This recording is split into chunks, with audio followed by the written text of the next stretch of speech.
ఈ కొత్తగా వచ్చినటువంటి యూట్యూబ్ ఛానల్స్ సంబంధించినటువంటి వాళ్ళు ఎవరినో ఏదో కూర్చోబెట్టి మాట్లాడిస్తే వాళ్ళల్లో నాయకులకి ఒక స్థాయి వాళ్ళకి సంబంధించినటువంటి సబ్జెక్టు దీని ఆధారంగా చేయాలి.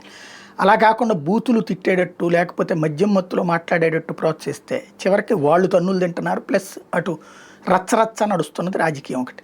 ఇప్పుడు మంగెనపూడికి సంబంధించినటువంటి మంగెనపూడి గ్రామానికి చెందిన గిరి అనేటటువంటి అతను వైఎస్ఆర్సీపీ క్రియాశీల కార్యకర్త అంట.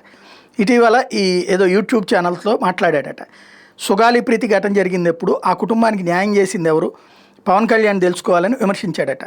టీడీపీ ప్రభుత్వంలోనే జరిగింది ఆ మర్డరు, అదే సందర్భంలో ఆ తర్వాత న్యాయం చేసింది జగను. అట్లాగే 33,000 మంది మహిళలు అదృశ్యమైనారని చెప్పినటువంటిది మరి ఎందుకు పట్టించుకోవట్లేదు, ఇప్పుడు ఎంత వాలంటీర్లు అన్నారు అదంతా చేశారు కదా అని ఏదో మాట్లాడాడు. మరి అతను ఏం మాట్లాడాడు తెలియదు.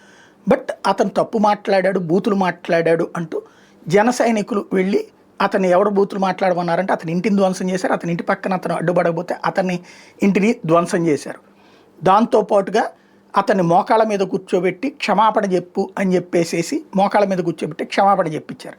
అతన్ని అడుగుతున్నారు వాళ్ళు, నీకు వెనకాల ఎవరున్నారు, నా వెనకాల ఎవరు లేరు అంటే మందు కొట్టి మాట్లాడామంటే అవును మందు కొట్టి మాట్లాడానని చెప్పుకొచ్చాడు. అదే సందర్భంలో చేసింది తప్పు అని చెప్పు జనానికి అని చెప్పి మోకాళ్ళ మీద కూర్చోబెట్టి మాట్లాడు. పోలీసులు అక్కడ కనబడతానే ఉన్నారు. అదే సందర్భంలో ఆ తర్వాత మళ్ళీ అతని పవన్ కళ్యాణ్ని దూషించాడని చెప్పి ఈళ్ళేళ్ళు కేసు కూడా పెట్టారట. దీంతో పేరుని నాని అక్కడికి పరుగులు పెట్టాడు. మా వాళ్ళని కొట్టి మా వాళ్ళ మీదనే కేసులు పెట్టడం ఏంటి, కొట్టినోళ్ళ మీద కేసులు పెడతారా లేదా, అదే సందర్భంలో దీని మీద కేసు పెట్టాల్సిందే అంటూ ఆయన పోలీస్ స్టేషన్ దగ్గరికి వెళ్ళి డిఎస్పీ దగ్గరికి.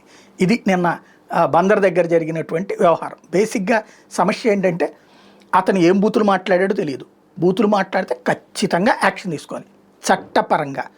కొట్టడం కరెక్ట్ అయితే కనుక గతంలో వైఎస్ఆర్ కాంగ్రెస్ పార్టీ వాళ్ళు చేసింది కరెక్ట్ అవుతుంది.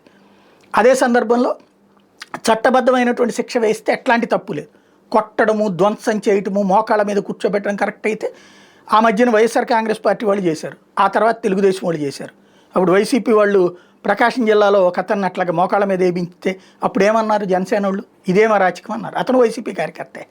అతను వైసీపీ కార్యకర్తే వైసీపీని విమర్శించినందుకు గాను అక్కడ బాలినేని విమర్శించినందుకు అనుకుంటా కొట్టినటువంటిది, అట్లాగే అతని చేత క్షమాపణ చెప్పించినటువంటి ఇష్యూ నడిచింది. ఇప్పుడు ఆ రోజున బాలినేని తిట్టిపోశారు, ఇవాళ రోజున అదే బాలినేని జనసేనలో ఉన్నారనుకోండి.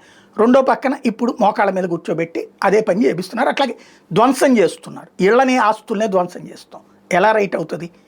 అది వైసీపీ అని కాదు, తెలుగుదేశం అని కాదు, ఎవరిదే.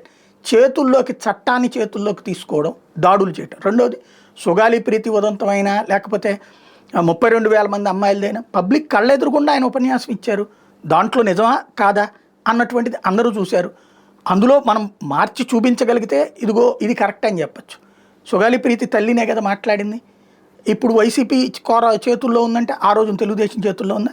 సిబిఐ దర్యాప్తు నాడు జగన్ కూడా ఇచ్చాడుగా, ఇప్పుడు తెలుగుదేశం ఇచ్చింది. దర్యాప్తు జరిపించి చేస్తే అయిపోతుంది. సింపుల్గా అయిపోయేటటువంటి దానికి ఇంత రచ్చ చేసుకోవాల్సినటువంటి అవసరం ఉందా? ఆలోచించుకోవాల్సి ఉంది.